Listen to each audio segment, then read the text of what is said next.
Welcome back to our channel. Today, we drift into the heart of medieval England to uncover what it was really like to live as Robin Hood, the legendary outlaw whose daring exploits have fascinated generations. From the dense forests of Sherwood to the perilous encounters with sheriffs and soldiers, we will well explore every aspect of life as an outlaw. Survival, strategy, loyalty, and resistance. If you love diving deep into history, don't forget to like this video, share it with fellow history enthusiasts, and subscribe to our channel for more captivating stories from the past. Let's journey together into the world of Robin Hood and the realities behind the legend. Close your eyes for a moment and step back into the world of medieval England, not the romantic version of shining armor and noble tournaments, but the harsh and unforgiving reality that shaped the legend of Robin Hood. This was a land defined by hierarchy, obedience, and survival. A land where your birth determined your destiny, and challenging authority was not brave, it was suicidal. In the late 12th and early 13th centuries, England was ruled by powerful monarchs whose decisions affected every soul in the kingdom. Among them was King Richard I, remembered by history as Richard the Lionheart. He was celebrated as a warrior king, a crusader who spent much of his reign fighting abroad in the Holy Land. To many nobles, he was a symbol of Christian valor and military glory. But to the average English peasant, he was a distant ruler whose wars came at a devastating cost. Because wars were not paid for by kings alone. They were funded by taxes, heavy, relentless taxes that fell hardest on those who had the least. When Richard left England to fight in the Crusades, he needed vast sums of money. To raise it, he sold lands, titles, and offices. He increased taxation across the kingdom. Entire communities felt the weight of royal ambition pressing down on their shoulders. Crops were taken, livestock counted and taxed, coin demanded from those who rarely even saw silver currency. The romantic image of a noble king fighting for glory masked a reality of economic strain and social tension at home. And when Richard was captured on his return from the crusade and held for ransom, the burden intensified. The kingdom was forced to gather an enormous ransom to secure his release. Imagine being a farmer who already struggled to feed his family, now required to contribute to a king's ransom in a distant land. Loyalty was not optional, it was demanded. Then came the reign of King John, Richard's younger brother. If Richard was absent, John was deeply present and deeply unpopular. His rule became associated with financial exploitation, failed military campaigns, and conflict with powerful barons. Under John, taxation grew even more aggressive. Forest laws were expanded. Fines multiplied, royal authority tightened its grip. This was not a time when ordinary people had a voice in governance. There was no parliament representing the common folk in any meaningful way. Justice was not blind. It was influenced by wealth, status, and proximity to power.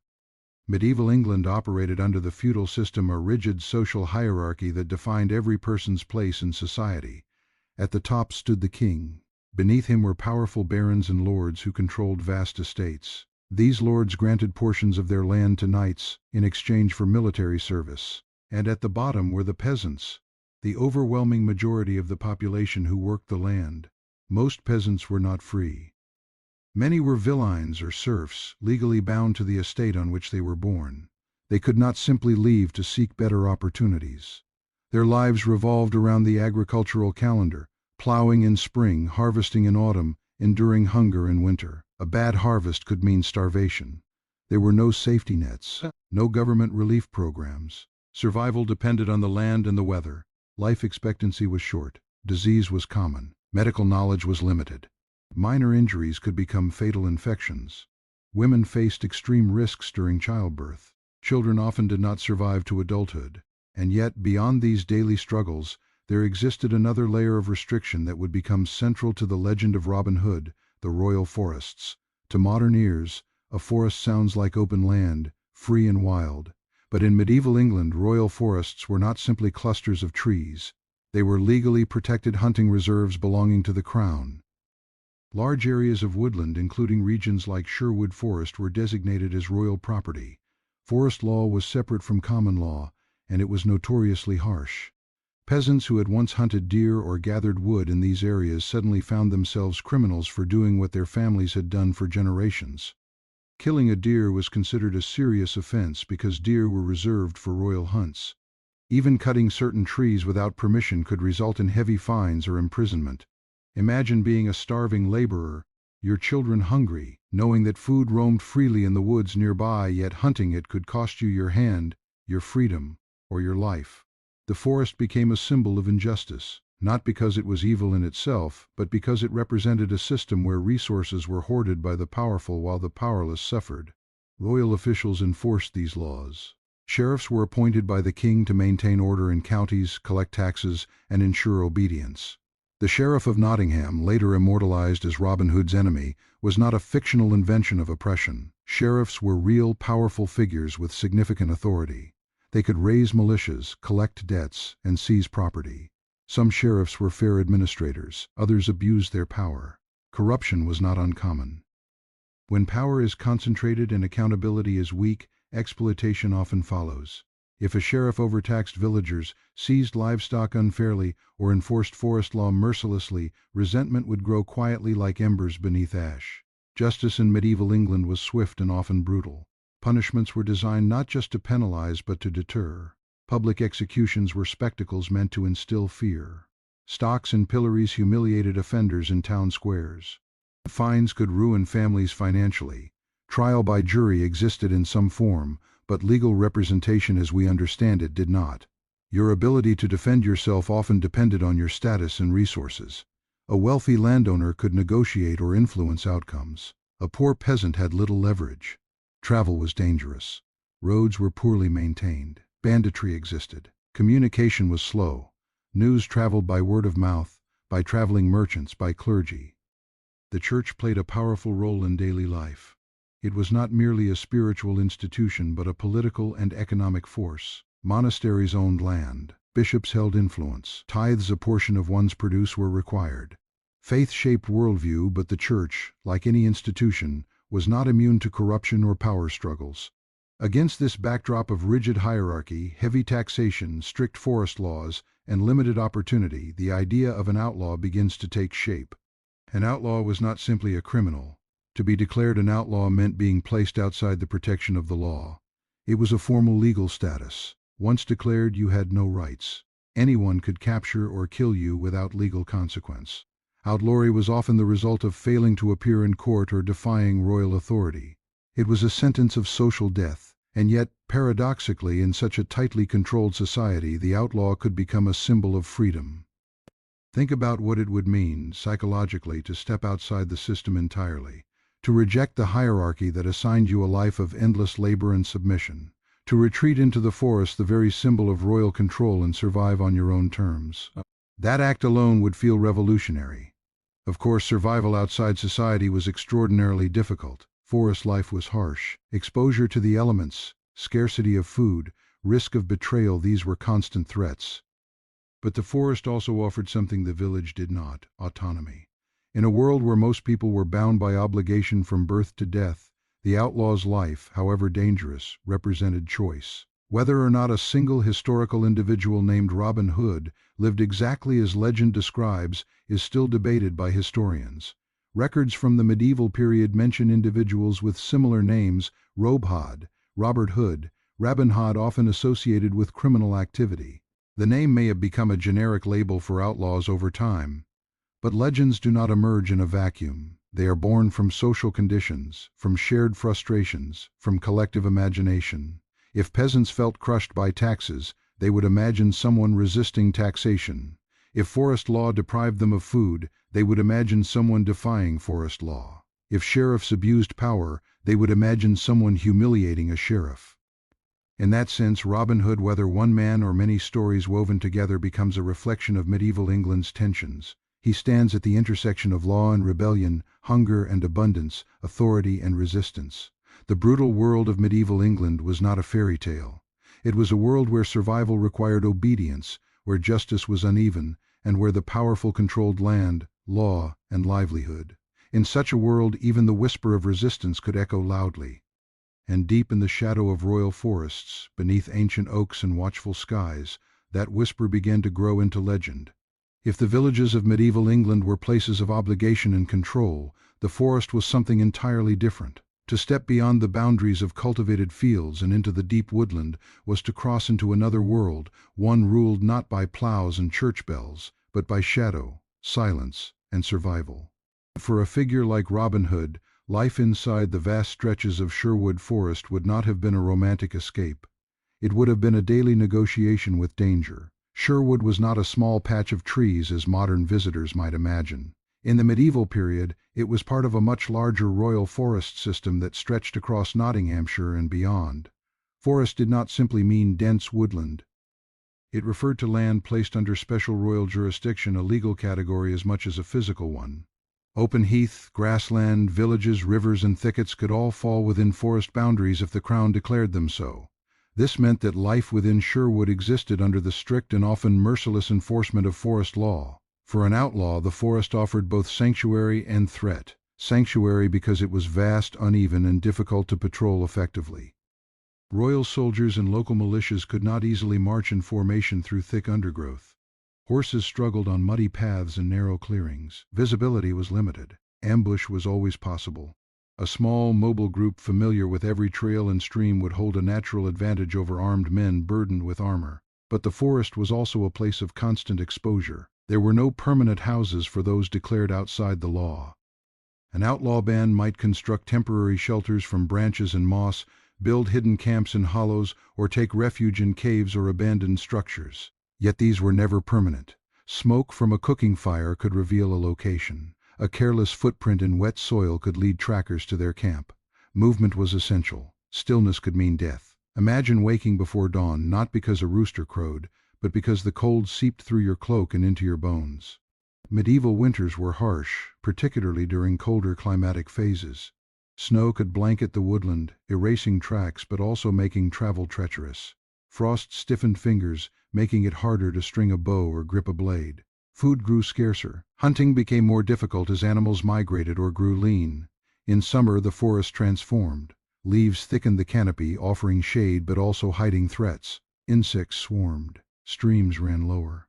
Heat could exhaust even the strongest body. The romantic vision of green tunics blending into vibrant foliage ignores the constant discomfort, sweat-soaked clothing, mud-caked boots, skin scratched raw by brambles. Food was never guaranteed. Hunting deer within royal forests was a capital offense under forest law, yet for outlaws, it may have been necessary for survival. The deer themselves were swift and alert. A successful hunt required patience, skill, and silence. One misplaced arrow meant wasted energy and increased risk of discovery. Small game rabbits, birds, squirrels supplemented the diet. Berries and edible plants could be gathered, but knowledge of which plants were safe was essential. Mistakes could be fatal. Medieval understanding of botany existed, but practical survival knowledge often came from rural experience. An outlaw unfamiliar with woodland ecology would not last long. Water sources were lifelines. Streams and rivers crisscrossed the forest, but drinking directly from stagnant pools risked illness. Boiling water reduced danger, yet fire itself posed a threat.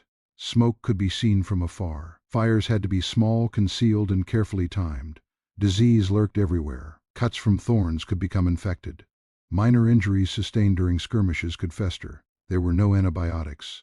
Herbal remedies might ease symptoms, but survival depended heavily on physical resilience and luck. Sleep was rarely uninterrupted. Every snapped twig could signal approaching soldiers. Owls, foxes, and deer created nighttime sounds that tested nerves. The mind, under constant stress, could begin to imagine threats where none existed. Psychological endurance was as critical as physical strength. Then there was the matter of trust. An outlaw band could not grow too large without increasing the risk of betrayal. Yet too few members meant vulnerability. Companionship offered protection and shared labor. One could keep watch while others rested. One could scout ahead while others prepared camp. But trust was fragile. Rewards were often offered for the capture of criminals. A desperate man might betray his companions for a pardon or payment. Loyalty, therefore, was both emotional and strategic. Bonds formed through shared hardship.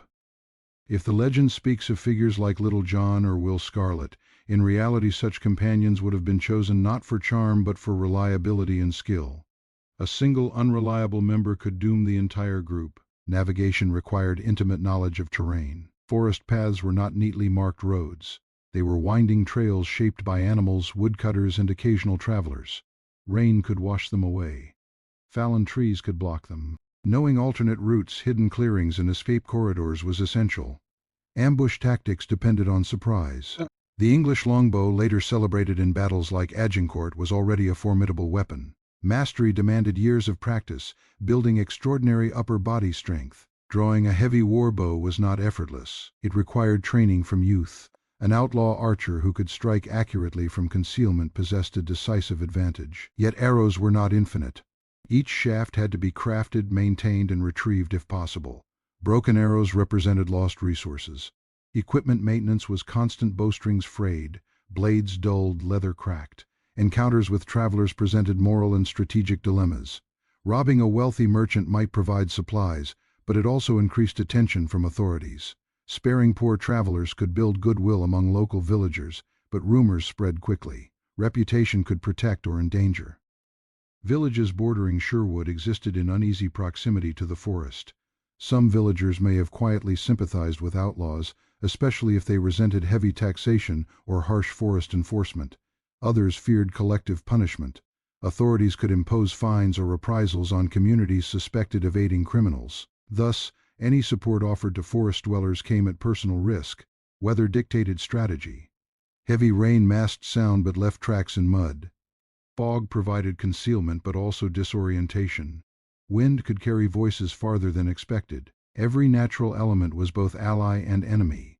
Seasonal cycles shaped opportunity. During harvest, roads bustled with activity carts transporting grain, livestock driven to market. Increased movement meant more potential targets, but also more witnesses. During winter, travel slowed, reducing opportunities for interception but lowering patrol frequency as well. Communication within the band required subtlety. Loud signals risked detection. Whistles, bird calls, or prearranged gestures may have served as signals. Silence often conveyed more than speech. The emotional toll of isolation cannot be overstated. To be declared outside the law meant separation from family, church, and community rituals. Weddings, baptisms, funerals, all continued without you. You became a rumor, a cautionary tale, perhaps even a ghost in the eyes of those who once knew you. And yet, within that exile, a different form of identity could emerge.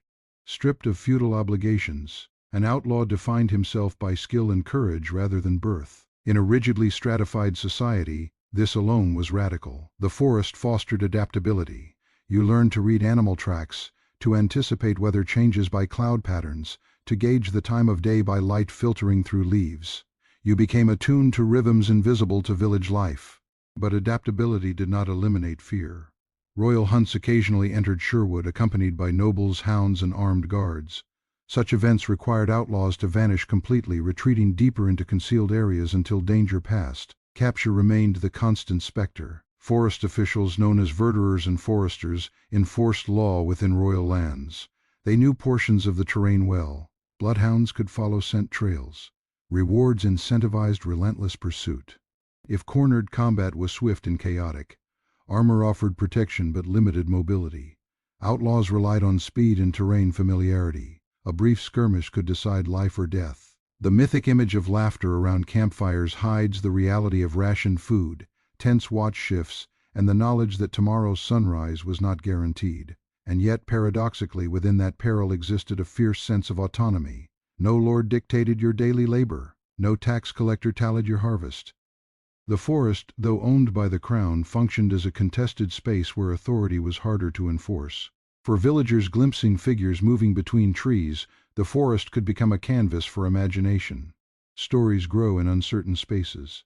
A shadowy archer evading soldiers transforms, over time, into a champion of justice. Hardship becomes heroism. Survival becomes rebellion.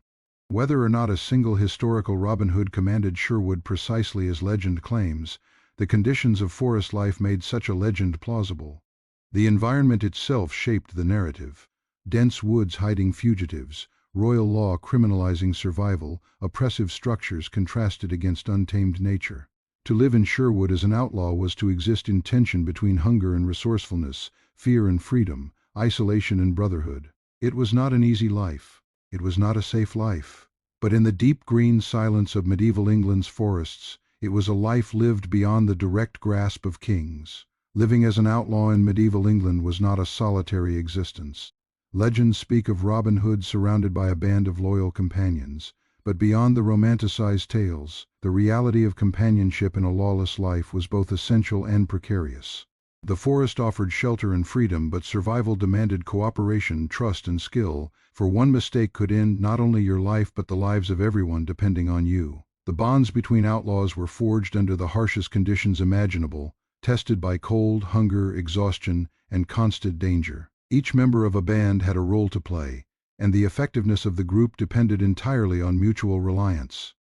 In the legendary accounts we hear names like Little John, Will Scarlet, and Friar Tuck.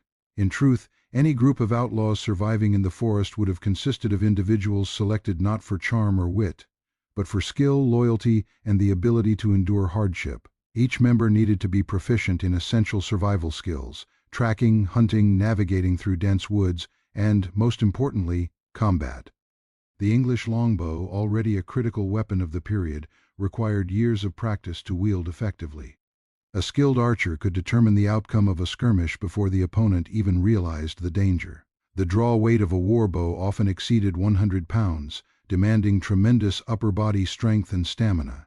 Young men might begin training from early adolescence, and a lifetime of practice honed their accuracy, speed, and reflexes. An untrained or unskilled companion was more liability than asset mistakes could be fatal for the entire group. Beyond combat skills, an outlaw band needed knowledge of the forest itself. Each member had to memorize secret paths, safe clearings, water sources, and hiding places. Trees, rocks, and streams were not simply part of the scenery, they were landmarks, weapons, and shields. A skilled band could disappear into the foliage, leaving pursuers baffled and frustrated. The forest was both ally and adversary, and the band had to understand every nuance of its terrain to exploit its advantages while avoiding its hidden dangers. Survival also depended on foraging and hunting. While legends often focus on dramatic raids on wealthy travelers or tax collectors, much of an outlaw's sustenance came from the land. Rabbits, birds, squirrels, and wild game provided protein. Berries, nuts, and edible plants supplemented their diet. Each meal required knowledge, patience, and often risk. Hunting within a royal forest, even small game, carried the threat of discovery and punishment. Every arrow loosed, every rabbit snared, was a delicate balance between survival and exposure. Starvation was a real and immediate threat, as was malnutrition from the uneven diet of forest life. Water, a seemingly simple necessity, was another daily concern. Streams and ponds dotted the forest, but not all sources were safe. Drinking stagnant water could introduce parasites or disease. Boiling water was possible but required fire, which risked detection. The band had to weigh each decision carefully, constantly balancing safety against necessity. Fire provided warmth and cooked food but could betray the band's location to pursuers. Smoke signals traveled far through the open air, and a single careless flame could ruin months of careful concealment. Trust was as important as skill. In the forest, betrayal could not only endanger individuals but destroy the entire group. Loyalty had to be earned, and the penalty for broken trust was severe. Outlaw bands were small partly because secrecy was vital. Too many members increased the risk of spies, informants, and inadvertent leaks. Each person's competence, discretion, and reliability were scrutinized continually. Survival depended on absolute confidence that companions would maintain vigilance, keep secrets, and fight when necessary. Any weakness could compromise the entire band. Despite these dangers, companionship offered unique advantages. Tasks could be divided. Some could scout ahead while others gathered food, some could maintain watch while the rest rested. Rotation of duties allowed the group to sustain activity around the clock, reducing exposure and fatigue. Skills and knowledge were shared, increasing the collective resilience of the band. More experienced members mentored novices, teaching them not only how to handle weapons but how to think tactically, read the terrain, and anticipate threats. The social dynamics within an outlaw band were complex. Hierarchy emerged naturally, often based on skill, experience, or leadership ability.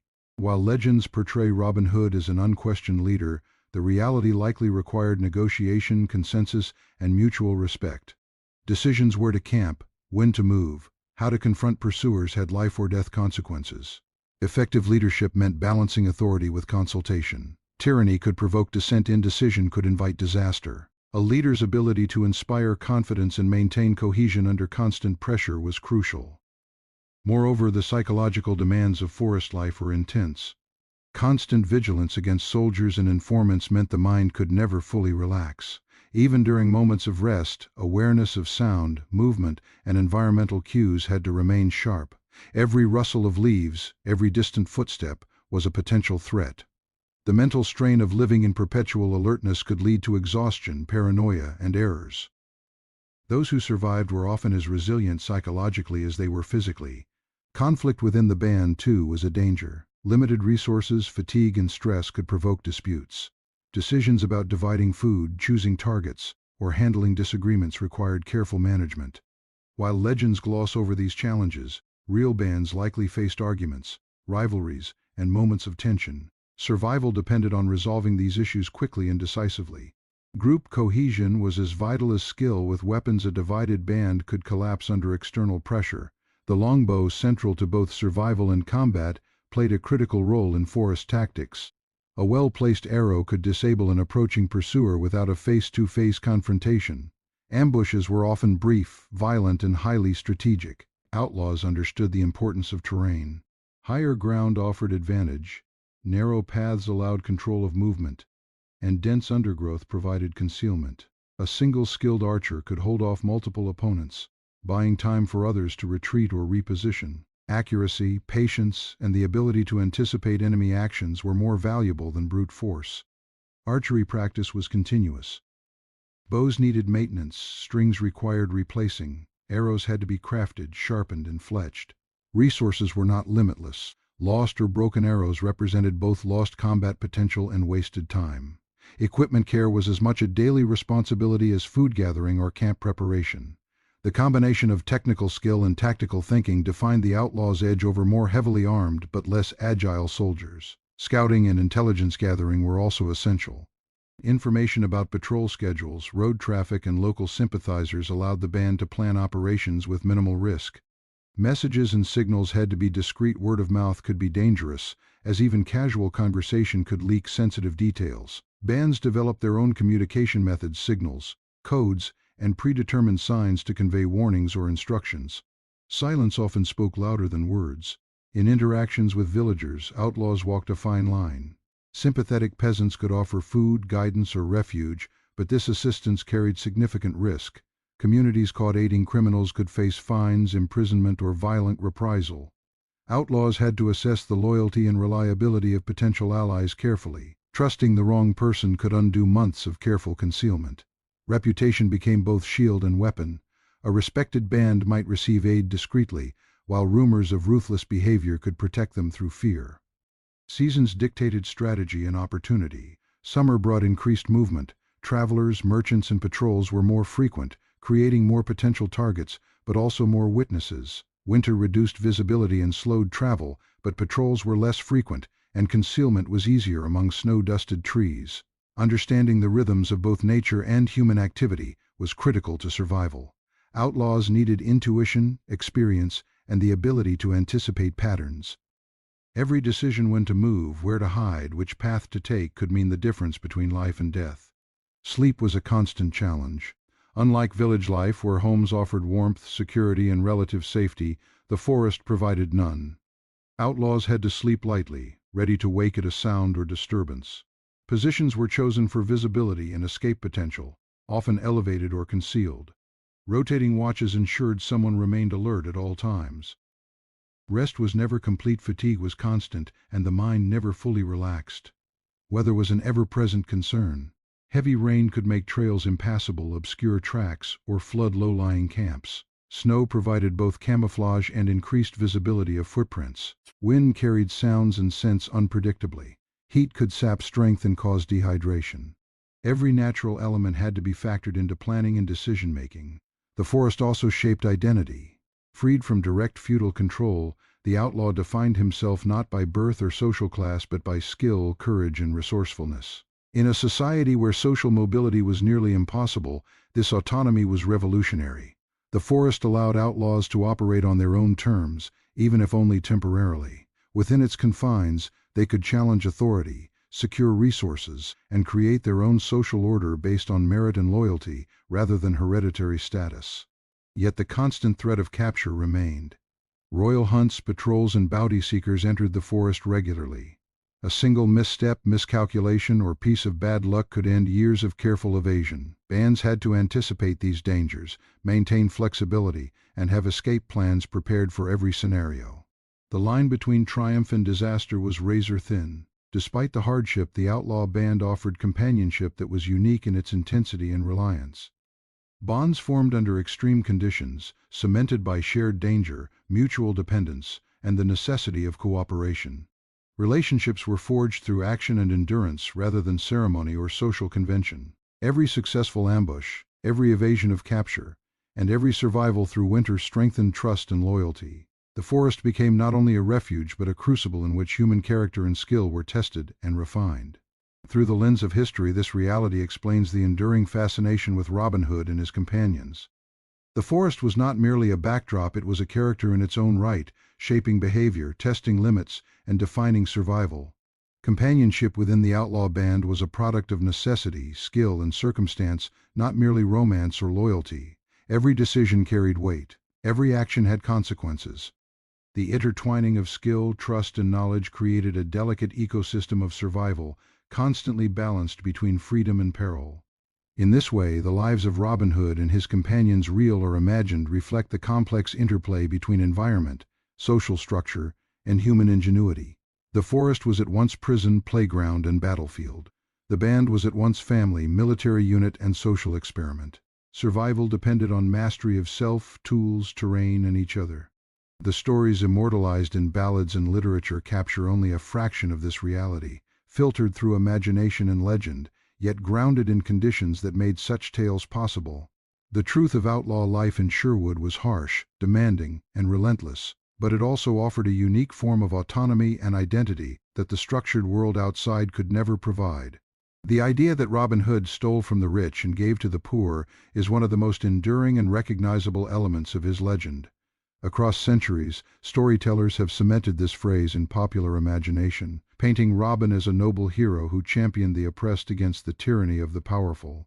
Yet to understand what this phrase might have meant in the context of medieval England, it is necessary to examine the realities of social structure, economic pressure, and the legal framework of the time. This context reveals a world far more complex than the simple binary of good versus evil, often depicted in tales and later media. Medieval England was a society rigidly stratified by status, wealth, and legal rights. At the top were the king and his immediate nobility, who controlled vast swathes of land and resources. Below them were barons, lords, and knights, each with specific duties, rights, and privileges. The majority of the population, however, consisted of peasants, villeins, and serfs who had little agency and even less protection. They were tied to the land, bound to their lord's demands, and obliged to pay rents, labor services, and tithes. For these common folk, life was a constant struggle for survival with little room for social mobility. The taxation system was an ever-present weight on society. Beyond the regular levies, extraordinary taxes were imposed during periods of war, royal campaigns, or to fund the king's personal projects. King Richard I, for example, required heavy taxation to finance his crusades, while King John's rule brought further financial strain through fines, confiscations, and extortion. Royal officials, particularly sheriffs, were responsible for enforcing these levies and were often unscrupulous in their collection methods. Their overreach created widespread resentment, making the common folk increasingly receptive to tales of someone challenging this authority. Sheriffs were particularly significant in the Robin Hood narrative. They were the king's representatives in counties, tasked with maintaining law and order, overseeing courts, and collecting taxes. Some were competent administrators who balanced fairness with their duties, but many exploited their power, imposing fines, confiscating goods, and punishing villagers harshly. In such a climate, the figure of an outlaw challenging the sheriff became emblematic. By intercepting tax collectors or wealthy travelers, especially those perceived as corrupt or oppressive, an outlaw could alleviate the suffering of locals, at least temporarily, and build a reputation as a protector or avenger. Yet the reality of stealing in medieval England was more complicated than legend suggests. Outlaws could not simply raid at will. Every action carried legal and logistical consequences.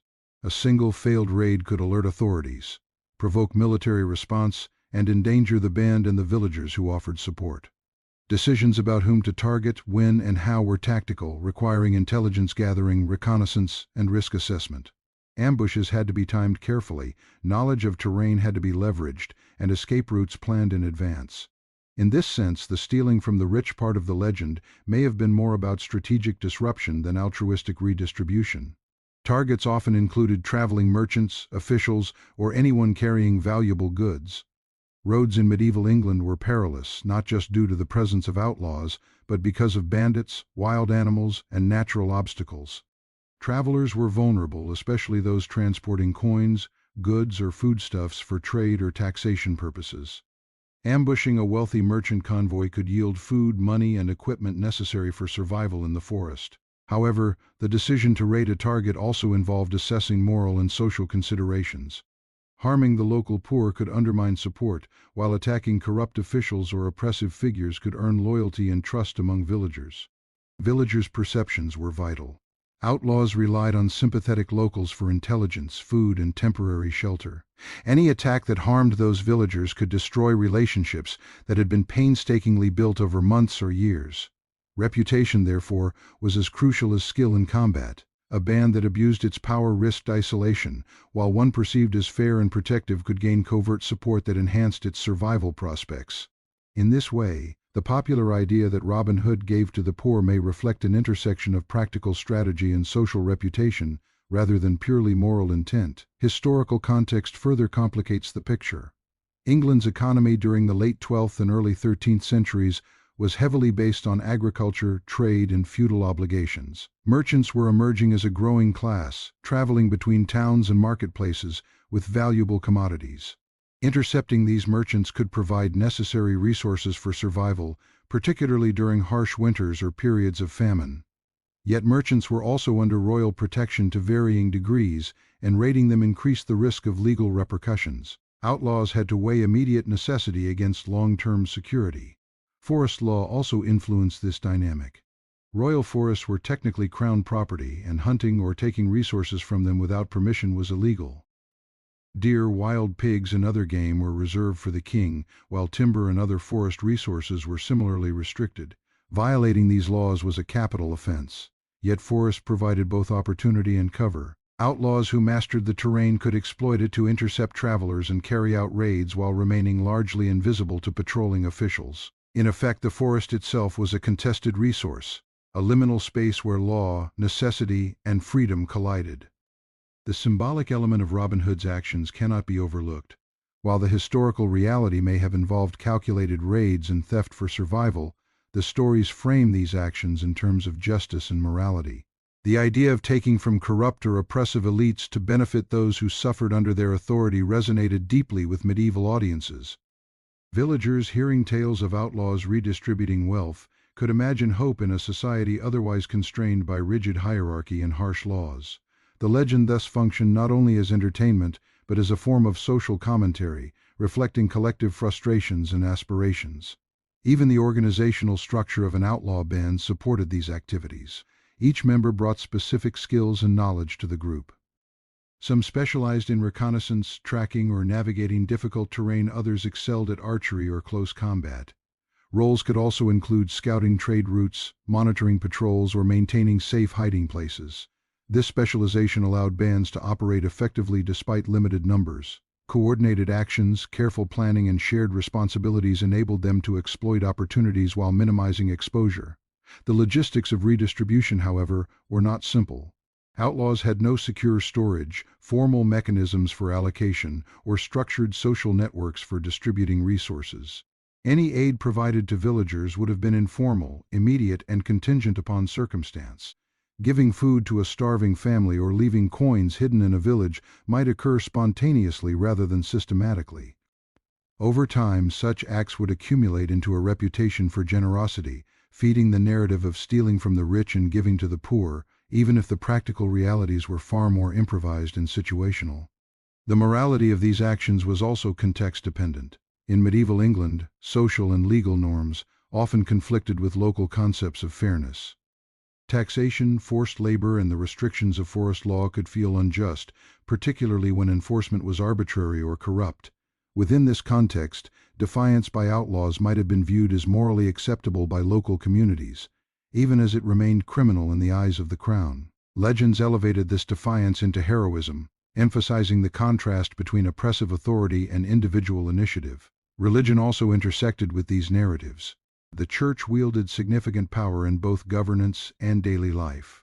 Outlaws navigating this landscape had to consider moral and spiritual consequences. The notion of giving to the poor aligned with Christian values, reinforcing the image of Robin Hood as a righteous figure. Yet church officials themselves were often involved in wealth accumulation, land control, and taxation. Targeting corrupt church figures may have enhanced the moral legitimacy of an outlaw's actions in the eyes of the populace, even if technically illegal. Economic considerations further complicated the picture. Currency in medieval England was limited, and coinage was often in short supply. Goods, foodstuffs, and livestock were frequently more valuable than coins. Outlaws needed resources that could sustain life, barter for supplies, or support continued operations. The practical necessity of securing provisions often determined targets as much as any ideological or moral calculation. Every action had to balance need, risk, and potential reward. The giving to the poor aspect may have been as much about public perception as tangible redistribution. By supporting villages or creating visible acts of aid, outlaws could cultivate goodwill, ensuring cooperation and shelter. Local populations could become active participants in maintaining secrecy, providing intelligence, or even misleading authorities. Reputation thus functioned as a form of social capital, enhancing the band's operational security and influence. From a tactical perspective, attacks on the wealthy had to be executed with precision. Ambushes required understanding the movement of targets, patrol schedules, and environmental conditions. Timing was critical.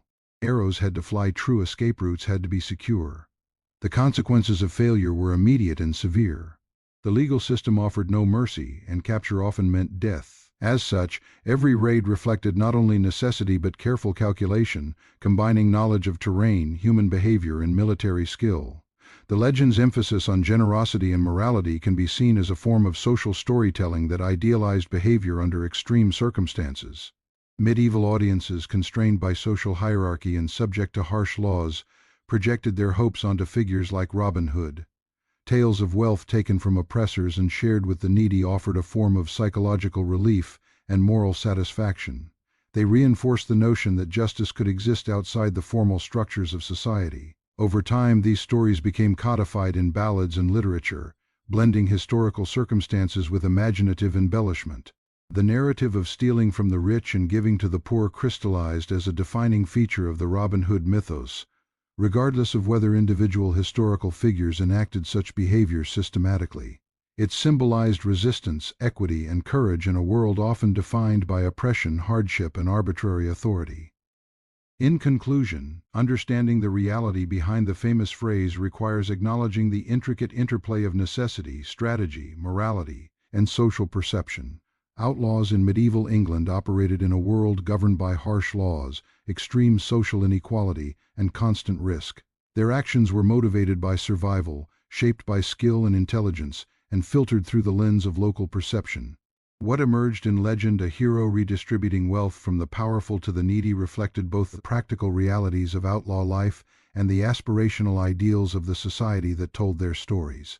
In this context, Robin Hood's narrative becomes both historically plausible and symbolically potent, representing a form of justice and defiance that resonated with audiences then and continues to resonate today. Living as an outlaw in medieval England carried with it a constant shadow, the fear of capture. To be declared outside the law was to exist in a state of perpetual vulnerability. Robin Hood, whether historical or legendary, would have lived with the unrelenting knowledge that at any moment patrols could appear, informants could betray, or a simple misstep could lead to arrest. In the rigid and unforgiving legal system of medieval England, capture almost always meant punishment that was swift, brutal, and often public. There was no concept of rehabilitation for someone deemed an outlaw. Once the crown's justice fell upon you, mercy was rare and often impossible. The legal framework of medieval England was far from the modern notion of justice. The fear of betrayal loomed constantly. Informants, whether motivated by monetary reward, coerced confession, or personal vendetta, were a significant hazard. Local communities sometimes faced pressure from authorities to provide information about outlaws, and failure to comply could result in fines, imprisonment, or violent reprisal. An outlaw's survival depended on understanding which villagers could be trusted, how to solicit aid discreetly, and how to minimize exposure when interacting with potentially hostile locals. The social intelligence required to navigate this landscape was as important as physical skill with weapons. Escape and evasion were central to the life of an outlaw. Knowledge of terrain, climate, and natural features of the forest were critical advantages. Outlaws memorized hidden paths, concealed hideouts, and escape routes that allowed them to disappear quickly in the face of pursuing forces. Trees, rocks, streams, and the changing landscape served as both shields and obstacles. Every decision, from the choice of campsite to the timing of a raid, had to consider these environmental factors to minimize risk. Physical conditioning was essential. Outlaws needed stamina, agility, and strength to endure long marches, swift retreats, and sudden combat. Even minor injuries could compromise mobility, making capture more likely. Chronic exposure to the elements' heat, cold, rain, snow tested endurance. Sleep deprivation, hunger, and stress further taxed the body and mind. The combination of environmental, physical, and psychological pressures created an existence of relentless vigilance and acute awareness. Tactical awareness extended to the anticipation of law enforcement strategies. Sheriffs, patrols, and royal soldiers were trained to exploit patterns, anticipate behavior, and utilize informants. Outlaws developed counter-strategies, including scouting, misinformation, and diversionary tactics. Understanding the habits of patrols, the timing of tax collection, and the movements of merchants allowed the band to plan raids with minimal risk. Strategic thinking and adaptability were as crucial as archery skill or combat proficiency. Encounters with authorities could be violent and unpredictable. Even a minor confrontation might escalate quickly. Outlaws had to assess whether resistance, retreat, or negotiation offered the best chance of survival. Weapons, while essential, were tools whose effectiveness depended on training, positioning, and environmental factors. The longbow, sword, and dagger were standard, but mastery required practice, strength, and tactical judgment. Combat was rarely a clean or controlled affair. It was chaotic, fast, and deadly. The psychological impact of constant threat cannot be overstated. Living under the knowledge that any day could be the last shaped every decision, interaction, and movement. Anxiety, hypervigilance, and the stress of perpetual alertness were inevitable. Yet over time, many outlaws developed remarkable resilience, learning to trust instincts, anticipate threats, and remain composed under pressure. Survival required a combination of courage, discipline, and mental fortitude that rivaled physical prowess. Relationships within the band were also a key factor in survival. Companionship provided emotional support, division of labor, and protection. Watching over one another during rest periods, sharing knowledge, and coordinating actions allowed small groups to achieve feats that would be impossible individually. These relationships were forged under extreme conditions and tested constantly. Trust, loyalty, and mutual competence were the currency of survival. Any fracture in these bonds could be catastrophic, making interpersonal dynamics a critical aspect of forest life. Weather, seasonal cycles, and natural phenomena added layers of complexity to daily life. Heavy rain could wash away tracks but also impede movement. Snow could provide camouflage while also increasing visibility of footprints. Fog and darkness could conceal movements but create navigational hazards. Understanding these variables allowed outlaws to exploit opportunities while mitigating risk. Survival depended not only on reacting to threats but anticipating and planning for environmental conditions that could aid or hinder action. Even minor miscalculations could have severe consequences. A poorly chosen campsite could expose the group to observation. A misjudged timing of movement could intersect with patrols or hunting parties. A misinterpreted sign from the environment could lead to disorientation or injury. The margin for error was narrow. The cost of mistakes was often death or capture. The life of an outlaw was defined by the necessity of precision in decision-making, coupled with rapid response to unforeseen events. Capture also entailed social and reputational consequences. Being publicly apprehended marked the individual as a cautionary example. Communities associated with the outlaw could face reprisals, fines, or punitive measures. The very act of surviving without capture was a form of social negotiation, demonstrating skill, cunning, and the ability to navigate the complex interplay of law, geography, and human behavior. Despite these challenges, the outlaw existence offered a unique form of agency. Outside the rigid confines of feudal hierarchy, outlaws could make choices based on survival, strategy, and personal judgment rather than obligation and status. Within the forest, skill, courage, and intelligence mattered more than birthright. This autonomy came at the cost of constant threat, but for many, it was a form of freedom impossible within village life or under feudal control. Historical accounts suggest that the real-life counterparts of figures like Robin Hood operated in small, highly mobile bands. They were adept at using the environment to their advantage, selecting targets based on opportunity and risk, and avoiding direct confrontation with superior forces whenever possible. Chroniclers and ballads later dramatized these encounters, emphasizing heroism and cunning, but rooted in strategies grounded in survival and tactical necessity.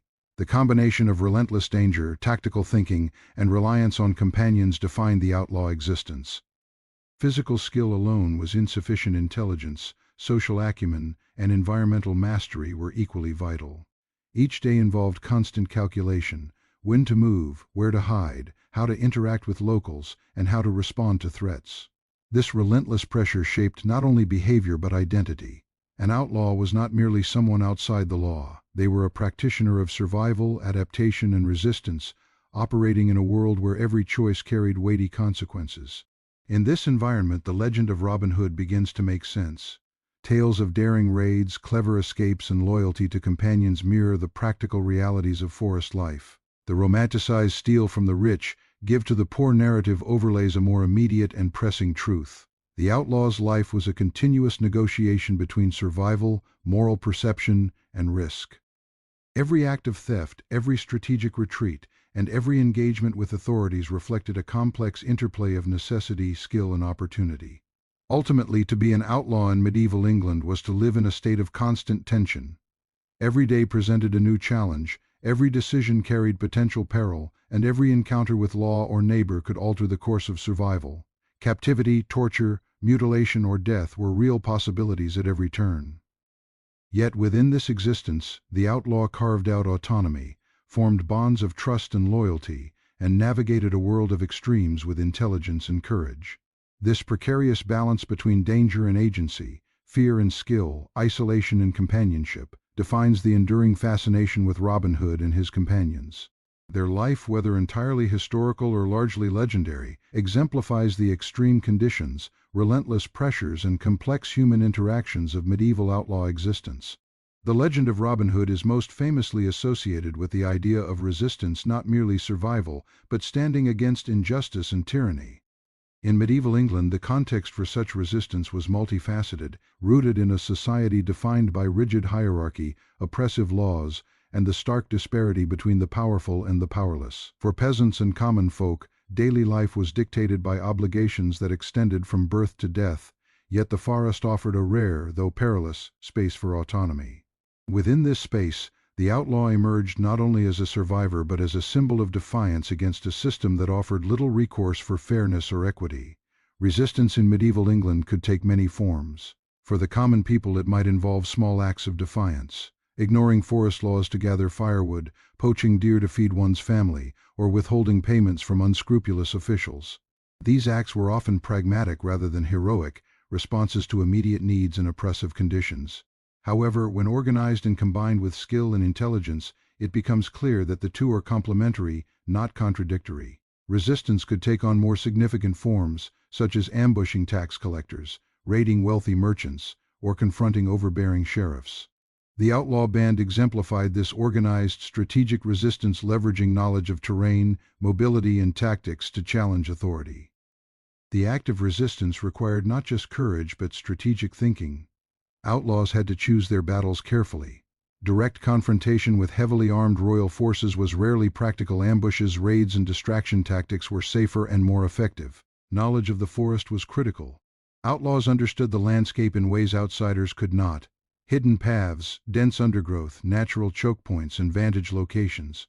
This environmental mastery allowed them to turn the terrain itself into a weapon, transforming a dense woodland into a fortress that even the best trained soldiers could not easily penetrate. Beyond physical tactics, resistance also depended on social intelligence. Outlaws relied on information networks, often cultivated from sympathetic villagers who shared their frustrations with taxation, forest law, and corrupt officials. These networks provided critical intelligence about patrol schedules, road traffic, merchant convoys, and potential threats.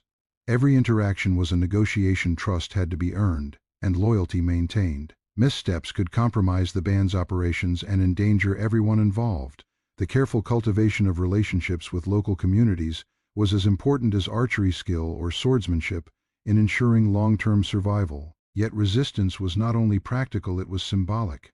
The legend of Robin Hood frames acts of theft and ambush as moral statements, taking from the rich to give to the poor, punishing corruption, and challenging tyranny. In reality, these acts were often a mixture of survival strategy and social perception. By targeting oppressive figures or redistributing resources, outlaws could cultivate goodwill among the people, who might then provide shelter, information, or protection.